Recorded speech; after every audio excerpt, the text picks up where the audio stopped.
विभागों में मिलेंगी 30,000 सरकारी नौकरियां। नमस्कार, मैं पल्लवी शर्मा और आप देख रहे हैं दिव्य हिमाचल टीवी। मैं आपके सामने हाजिर हूं हिमाचल आज का मुद्दा लेकर। हिमाचल प्रदेश के आगामी बजट में हजारों सरकारी नौकरियों का जिक्र तो जरूर है, पर किस विभाग में कितनी नौकरियां दी जाएंगी ये जानकारी स्पष्ट नहीं। साथ ही ये भी नहीं मालूम कि नौकरियां RNP रूल्स के अनुसार मिलेंगी या फिर काम चलाऊ नीतियों के अंतर्गत। यही वजह है कि प्रदेश के लाखों बेरोजगार उलझन में हैं। दूसरी तरफ निजी क्षेत्र में रोजगार की भी अपनी चुनौतियां हैं, जिन पर पार पाए बगैर तस्वीर जयफ बदलती नहीं दिखती। यहाँ नौकरियों की बंदरबाट से बड़ी बेरोजगारी, जी बेरोजगारी पे बात कर रहे थे, युवाओं की बात कर रहे थे। और जब से बजट आया है उसको अगर देखा जाए तो हमें बड़ी प्रतिक्रियाएं मिली है नौजवानों से। हमारे कई तरह के दर्शक हैं जो हमें किसी न किसी तरह से हमें रीच आउट हमारे तक कर ही लेते हैं, अपनी बातें कह लेते हैं, हम भी उनके साथ बात करते हैं। जो तर्क उनके होते हैं वो हम सुनते हैं, उनकी जब भी हमें वक्त मिलता है उस तरह से हम रखते भी।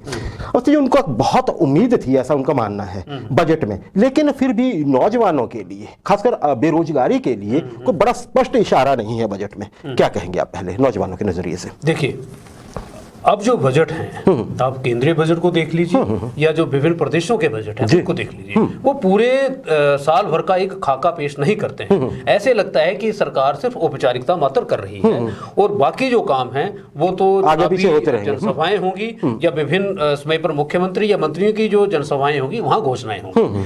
ऐसा कोई भी साल भर का प्रारूप आपके सामने नहीं आता है कि कहाँ क्या कुछ होने जा रहा है।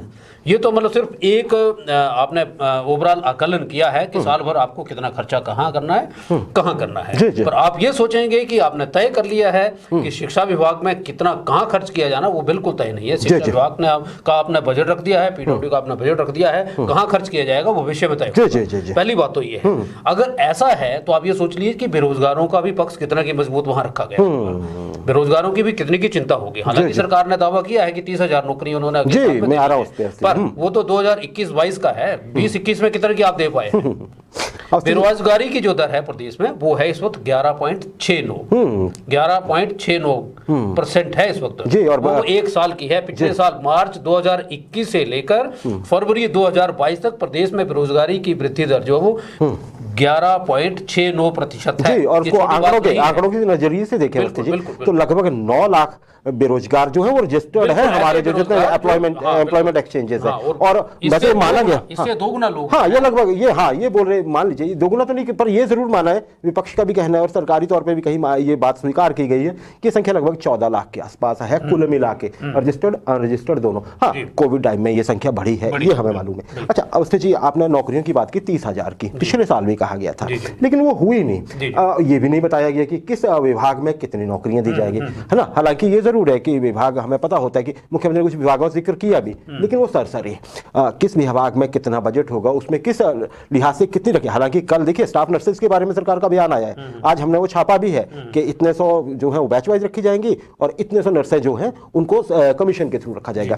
तो बस जी, अगर ये देखा जाए कि तो फिर ये थोड़ा सा गोलमोल सी चीज हो गई। जैसे होता है सरकार 30,000 को ही नौकरी दे दे सरकारी, पर ये भी होता है कि रह जाए। अब आप देखिए ना, मल्टीटास्क वर्कर्स PWD में भी और साथ में आपके शिक्षा विभाग में भी फंसे हुए हैं ना जी। क्या कहेंगे आप? देखिए, अगर सरकार आने वाले कुछ महीनों में या आने वाले एक साल में 30,000 नौकरियां दे दे तो ये बहुत बड़ी अचीवमेंट होगी सरकार की और प्रदेश के बेरोजगारों के लिए। पर जो हालात हैं, जो तौर तरीका है, जो सरकार की नियत है, उसमें मुझे नहीं लगता कि 30,000 नौकरियां वो दे पाएंगे या हर बेरोजगार को वो संतुष्ट कर पाएंगे। जब आपने अनएम्प्लॉयमेंट एक फार्मूला तय कर लिया है, बैकडोर एंट्री का एक फार्मूला तय कर लिया है, तो किन लोगों को नौकरी मिलेगी ये भी सरकार ने तय कर लिया है और किसे नहीं मिलेगी ये भी तय है। ठीक है, तो पहली बात तो है कि अगर सरकार ने मल्टीपर्पज इस तरह के वर्कर रखने हैं, सरकार ने आउटसोर्स कर्मचारी रखने हैं, तो वो सरकार के कर्मचारी हैं, सरकार रख रही है या कंपनी रख रही है। दूसरी बात बड़ी बात है, अगर आपको एम्प्लॉयमेंट देनी है तो फेयर तरीके से दीजिए। आपके पास 2 बड़े आयोग हैं, उनके मार्फत दीजिए, आप फुल टाइम एम्प्लॉयमेंट दीजिए और इस तरह के जो हथकंडे हैं वो मत अपनाइए। इस तरह के हथकंडे प्रदेश के उन बेरोजगार लोगों पर भारी पड़ते हैं जो मेहनत कर रहे होते हैं या जिनमें फ्रस्ट्रेशन झलकती है। बिल्कुल जी, बिल्कुल सही कहा। आपको एक छोटा सा एग्जांपल दूंगा। बजट की बात कर रहे थे कि बेरोजगारों के लिए क्या वहां रखा गया है। प्रदेश ने स्वर्गीय लता मंगेशकर के लिए एक महाविद्यालय, संगीत महाविद्यालय खोलने की घोषणा हुई, पर अभी तक ये तय नहीं हुआ कि वो संगीत महाविद्यालय कहाँ खुलेगा, कहाँ। आप ये देखिए कि इतनी बड़ी आप घोषणा कर रहे हैं, लेकिन कहाँ खुलेगा वो पता नहीं है। तो आप समझिए कि 30,000 रोजगार मिलेंगे, कहाँ मिलेंगे, कब मिलेंगे, किसे मिलेंगे, राम जाने। जी, ये विपक्ष का तो ये कहना है कि जी पिछली बार भी आपने ऐसे कहा था, अब क्या होगा। अच्छा, निजी क्षेत्र एक ऐसा क्षेत्र है जी जहाँ पे रोजगार की व्यापक संभावना होती है, सरकारी तो कुछ ही लोगों को मिल पाएगी। मुख्यमंत्री ने कहा भी, उन्होंने जिक्र किया नालागढ़ के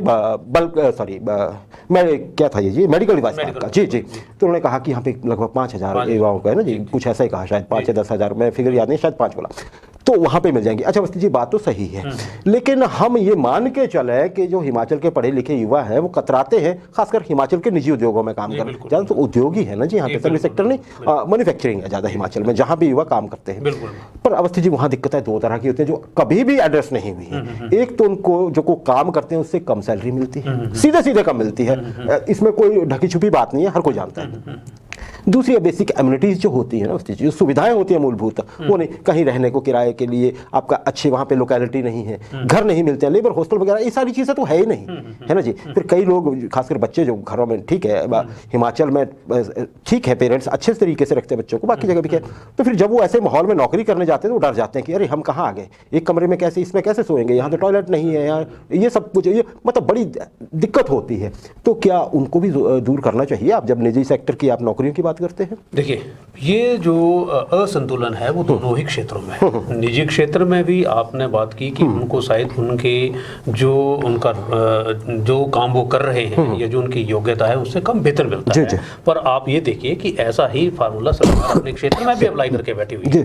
आप वहाँ देखिए कि जो आप 2 या 3, अब तो 2 साल का पीरियड हो गया, पहले 3 से 5 साल तक जब आप लोगों को कॉन्ट्रैक्ट पे रख रहे थे तो उनको लगभग 1/3 सैलरी आप दे रहे हैं। जी बिल्कुल सही है। तो अब वहाँ भी तो 8 साल भी था, 8 साल से शुरू हुआ था, वहाँ भी अंडर एम्प्लॉयमेंट है। निजी क्षेत्र में भी ऐसा कुछ है और ऐसा बहुत ज्यादा हो भी रहा है, बहुत ज्यादा शिकायतें भी हैं, वहाँ भी सुधार करने की जरूरत है और सरकार को ही वहाँ खुद एक्टिवेट होकर उन चीज़ों को ठीक करना पड़ेगा। जी बिल्कुल, हाँ, देखना पड़ेगा कि कहाँ जो नियम है उनका पालन हो रहा है और कहाँ नियमों का पालन नहीं हो रहा है। जी बस जी, ये देखिए हम हिमाचल में हर साल बहुत पढ़ी लिखी स्टेट है, सब बोलते हैं, हालांकि जनसंख्या हमारी कम है लेकिन हमारे नौजवान पढ़ते बहुत हैं।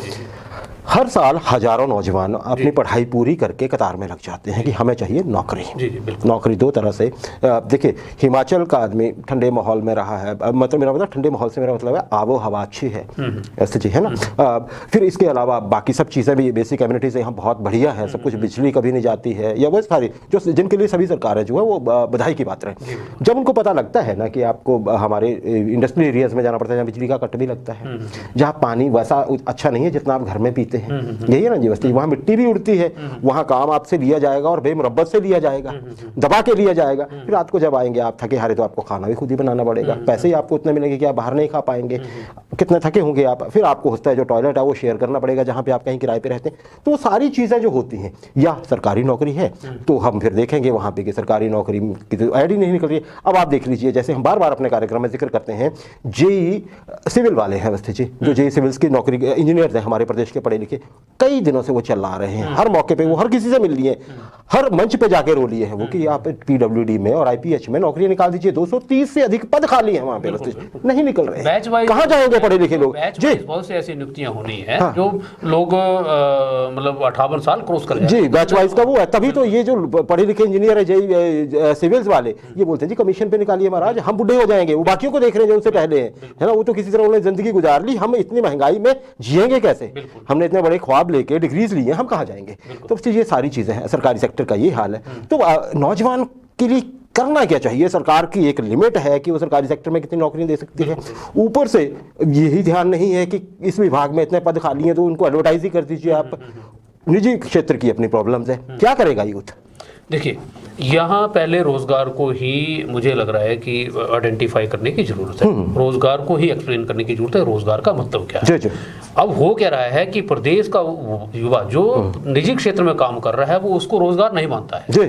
पहले तो वहां सुधार करने की जरूरत है। दूसरा, जो आपने बुढ़ापे तक एम्प्लॉयमेंट देखने की जो नीति रखी हुई है, 45 साल तक आप रोजगार देते रहते हैं, सरकारी नौकरी के लिए आप एंटाइटल्ड हैं, वो उसमें आपको बदलाव, और बैच वाइज में तो आप 58 साल तक ही हो जाते हैं, उसमें आपको बदलाव करना पड़ेगा। और मुझे लग रहा है निजी क्षेत्र में भी एम्प्लॉयमेंट एक्सचेंज के थ्रू ही नाम वहाँ स्पॉन्सर किए जाने चाहिए, और जो व्यक्ति किसी निजी क्षेत्र में काम कर लेता है उसका वहाँ से नाम कट हो जाना चाहिए ताकि वो एम्प्लॉयमेंट के आंकड़े में जुड़े।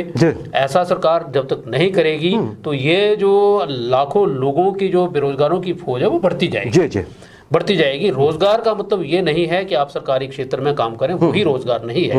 निजी क्षेत्र में अगर आपको 2 वक्त की रोटी मिल रही है, वहां आपका घर परिवार चल रहा है, तो वो भी उतना ही रोजगार है जितना सरकारी क्षेत्र में। जी जी जी जी अफ्ती जी, ये आपकी बात सही है। चलिए आइडियल टर्म्स में तो ये सही बात ठीक है, लेकिन हमने देखा है कि नौजवान जो कि अब देखिए पढ़ा लिखा आदमी घर नहीं बैठेगा, वो सरकारी नौकरी की तैयारी करेगा, वो जाएगा प्राइवेट सेक्टर में। अब अगर प्राइवेट सेक्टर में उसका मन लग जाए, प्राइवेट सेक्टर में इतना माहौल हो कि उसकी योग्यता की पहचान हो, उसे सुविधाएं मिलें, तो ठीक है, फिर क्यों कोई सरकारी नौकरी में सिर मारना चाहेगा। लेकिन सरकारी नौकरी की तरफ इसलिए ही लोग नौजवान दौड़ दौड़ के आना चाहता है क्योंकि उसको पता है कि उसकी हालत वहाँ खराब हो रही है। हालांकि अब ऐसा भी नहीं है कि सरकारी सेक्टर में काम नहीं करना पड़ता है, सरकारी सेक्टर में कई जगह बहुत ज्यादा काम है, दिन रात काम करना पड़ता है सरकारी एम्प्लॉय को भी, लेकिन फिर भी वहाँ पे एक गारंटी होती है कि आपको पे वो मिलेगी जिस पे आपका हक है। निजी क्षेत्र में जैसे आपने कहा कि नाम काट देना चाहिए और वो जाना चाहिए एम्प्लॉयमेंट एक्सचेंज के थ्रू, जरूर होना चाहिए ऐसा, लेकिन उससे पहले ये भी व्यवस्था हो सकती है क्या कि जो फैक्ट्रीज या जो निजी सेक्टर है वो जो पे करेगा अपने कर्मचारियों को, उसको भी जरा उसी डिपार्टमेंट के थ्रू रूट कर दे। बिल्कुल है ना, बिल्कुल पेमेंट फिर वो ना करे, फिर तो पेमेंट का आप ऐसा चैनल बना दीजिए कि वो सरकारी इदारे को दे दे पैसे, और वो फिर सरकार के टर्म्स के हिसाब से मिनिमम जो होगी वो निजी क्षेत्र के कर्मचारियों को मिले सरकारी एंड के उसके तरह से, फिर शायद ये सही रहेगा कि उनका नाम भी काट दीजिए आप, और वो फिर उसको रोजगार भी माना जाए। तो ये बड़ी चीजें अवस्था जी बहुत सारी। अच्छा, यहाँ पे मैं एक थोड़ी सी एक और बात कहना चाहूंगा, सरकार के समक्ष लाना चाहूंगा। मुख्यमंत्री साहब ने अपने बजट भाषण में कहा है कि जो पंचायत वेटरनरी सहायक है ना जी अवस्थी जी, उनको योग्यता के आधार पर हम नियमित विभागों में लेने जा रहे हैं। बड़े दिनों से डिमांड उठ रही थी, हमने भी ये बहुत सरकार से इल्तिजा की थी, कर्मचारी हमें पर्सनली भी रीच आउट करते थे वो लोग जो वहाँ पे लगे हुए हैं, पंचायत वेटरनरी सहायक लगे हुए हैं। अब उनको ये चिंता है कि मुख्यमंत्री साहब का कहने का क्या मतलब था, क्या सबको किया जाएगा योग्यता के अनुसार कि नहीं, उसमें से 550 किए जाएंगे या पूरे 850 जितने हैं वो है। तो अब शायद सरकार की तरफ से क्लैरिफिकेशन आ जाएगी उसमें, क्योंकि मुख्यमंत्री साहब ने जब ये बात कही थी तो वो पशुधन का जिक्र कर रहे थे, गोवंश का जिक्र कर रहे थे कि उसको कैसे कैसे फैसिलिटेट करने वाले हैं। तो अगर गोवंश का इतना ख्याल रखना है तो जाहिर है कि बहुत सारे लोगों की जरूरत पड़ेगी, और 800 850 तो कम ही पड़ेंगे, अगर उनको सबको भी विभागों में दिया जाता है तब भी कम हो जाएंगे। तो हमारी सरकार से ये भी प्रार्थना रहेगी, एक सबमिशन है उन लोगों कर्मचारियों की ही जो ये चाहते थे कि हम इस कार्यक्रम के माध्यम से सरकार तक पहुंचाएं। शायद क्लैरिफिकेशन को विभाग की जल्दी ही आएगी।